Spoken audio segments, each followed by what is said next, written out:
Let's get started with our first news. Today, we're diving into a moment that had the MMA world buzzing as Arman laughs at Paddy Pimblett's grappling after a rough showing on the mats.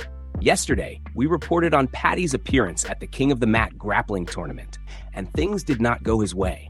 In the competition, Paddy was caught and submitted with a calf slicer. The tap came quickly. His tap came back and the clip spread fast across social media.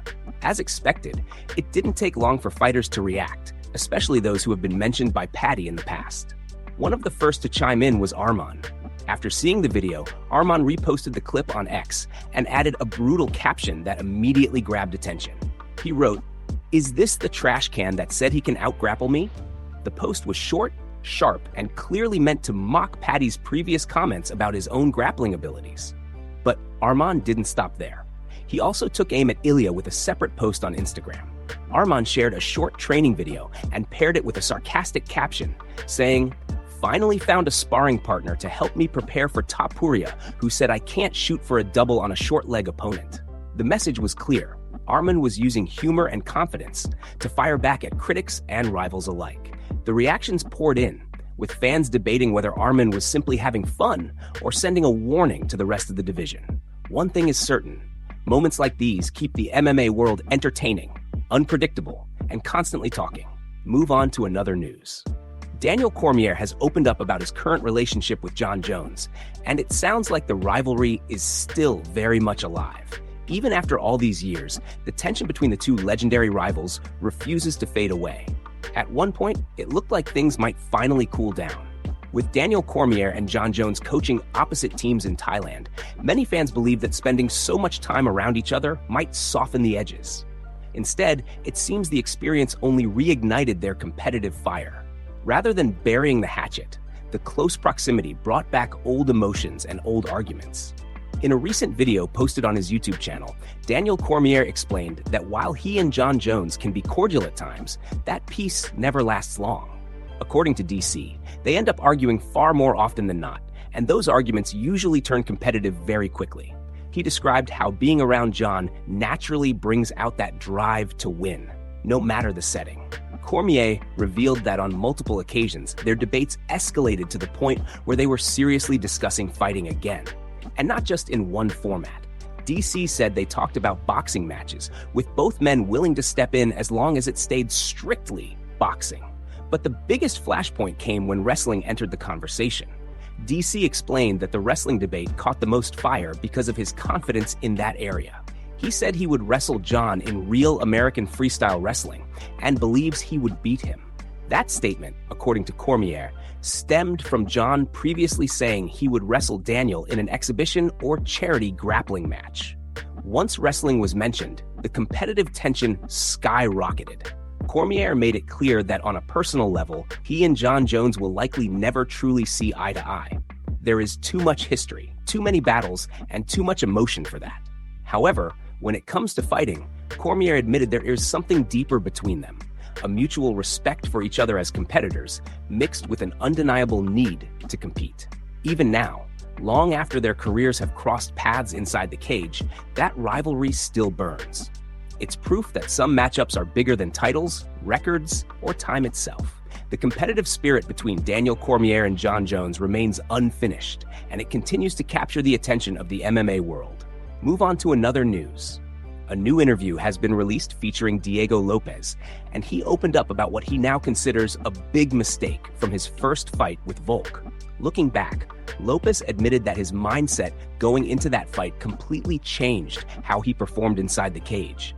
According to Diego Lopez, he became overly focused on landing a one-punch knockout.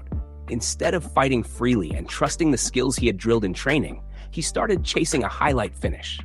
That approach caused him to forget many of the things he had prepared for during camp. He explained that in the heat of the moment, he abandoned his rhythm, his patience, and the flow that normally makes him so dangerous. Lopez said that in the first fight, his only goal was to finish Volk with one big shot. Because of that tunnel vision, he stopped enjoying the fight itself. He revealed that this was the biggest mistake of all. He explained that the most important thing for him as a fighter is to enjoy the moment. because when he is relaxed and present, he believes he becomes the most dangerous guy in the division. He went on to say that once he starts enjoying himself inside the cage, everything clicks. His timing improves, his creativity opens up, and his confidence rises naturally. Losing that enjoyment, according to Lopes, took away a huge part of what makes him effective as a fighter. Diego Lopes also shared some major changes he made for his current training camp. He revealed that for this camp, he decided to get a private gym exclusively for himself and his team. He explained that during his last camp, there were too many distractions, with a lot of people coming in and out of the gym. That environment made it harder for him to stay focused. Lopez admitted that ego also played a role in his previous preparation. When he fought Volk back in April, he believed he didn't need to change anything in his training. After the fight, however, he realized that several things were not working the way they should have been. That realization pushed him to make serious adjustments. By isolating his camp and limiting distractions, Lopes believes he has regained clarity and discipline.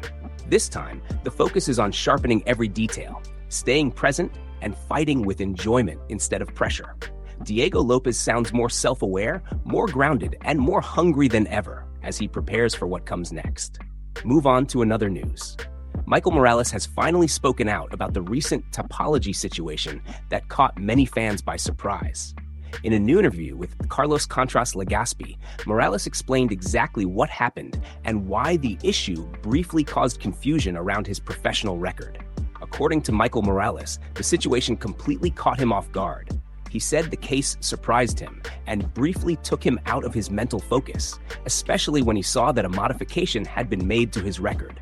Morales explained that Topology attempted to count a bout that was never an official professional fight. He made it clear that the contest in question did not meet the criteria of a real pro bout. Morales explained that the fight was part of a unique format and was essentially an exhibition. It consisted of only 2 short rounds, lasting around 2 or 3 minutes each, and was designed as an advancing style matchup rather than a standard professional contest. He described it as a tough format or tournament style setup, not something meant to be officially recorded as a pro fight.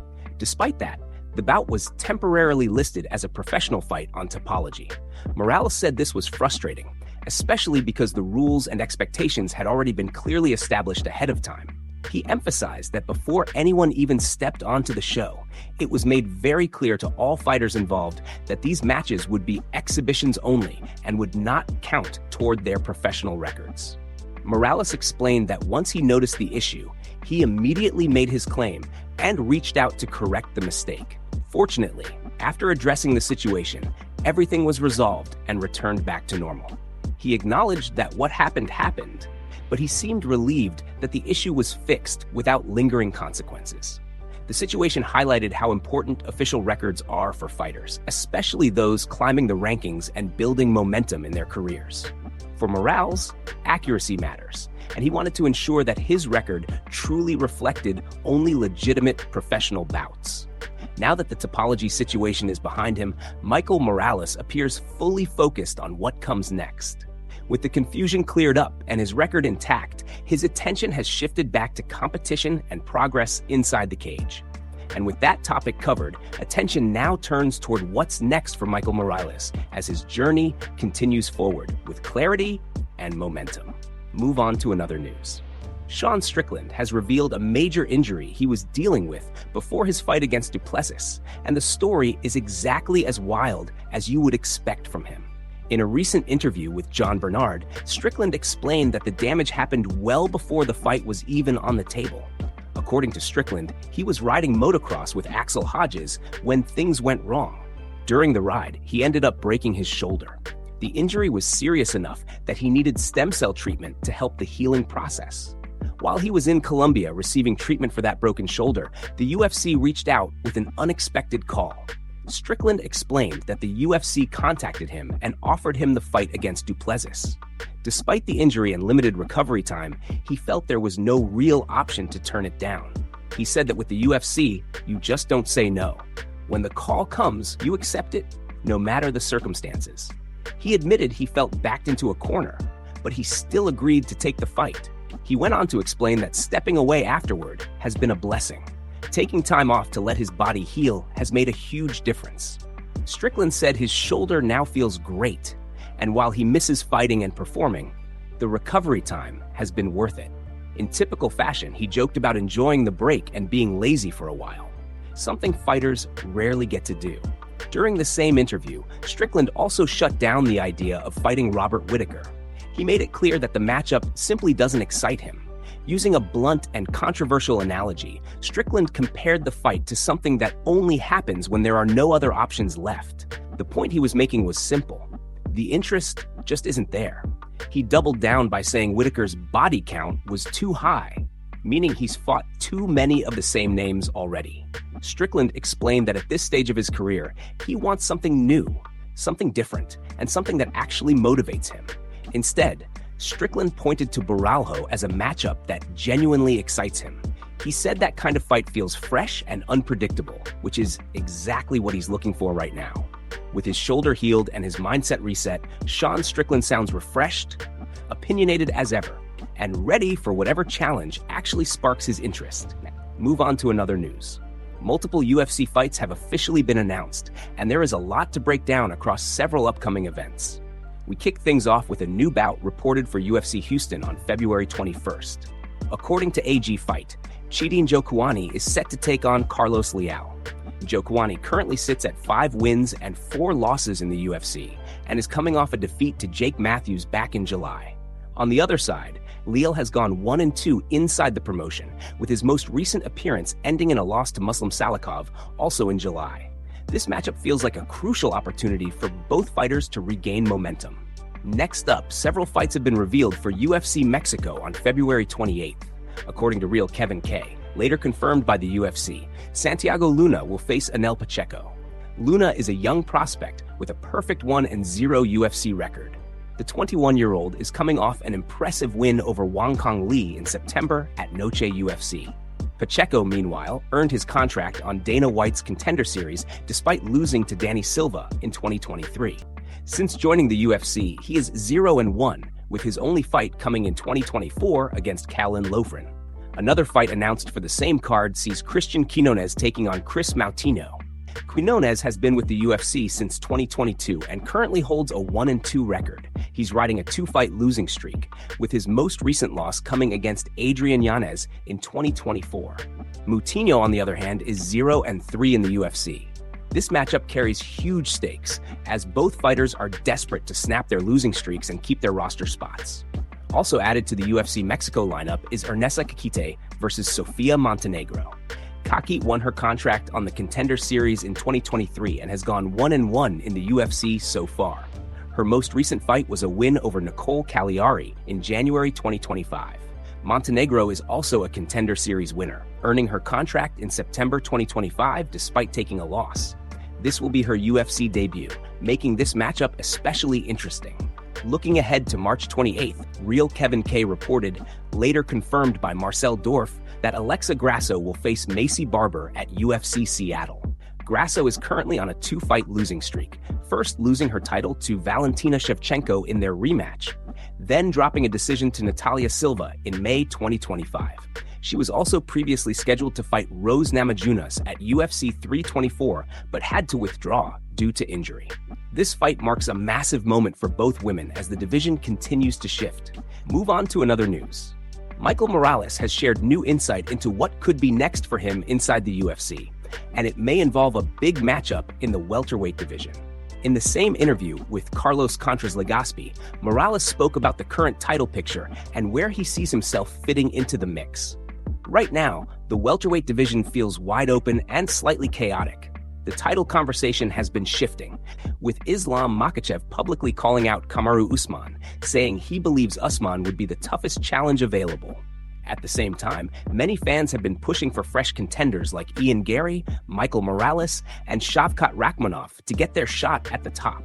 However, Morales revealed that one of those rising names might be getting temporarily removed from the title discussion. According to him, the UFC is looking at booking a fight between Morales and JDM. Morales explained that the promotion mentioned this matchup as a possibility for March or April, though timelines have continued to move around. Morales said the UFC originally wanted him to fight back in January, but he declined. He explained that he needed time off to properly rest and reset, choosing vacation and recovery over rushing back into the cage. He also mentioned that a January fight was discussed with Islam Makhachev as well, and that offer was turned down too. According to Morales, January simply wasn't appealing for anyone involved. Now, Morales believes the realistic window for his next fight is closer to June or July. If the UFC does move forward with JDM versus Morales, he sees it as a positive step. He described it as one more fight to gain experience and continue building toward a title run. At the same time, he made it clear that if the UFC were to offer him a fight against Makhachev, he would accept it without hesitation. No matter which direction the UFC chooses, Morales sounds confident, patient, and focused on long-term growth. The welterweight division continues to shift, and Michael Morales is clearly positioning himself to be ready for whatever opportunity comes next.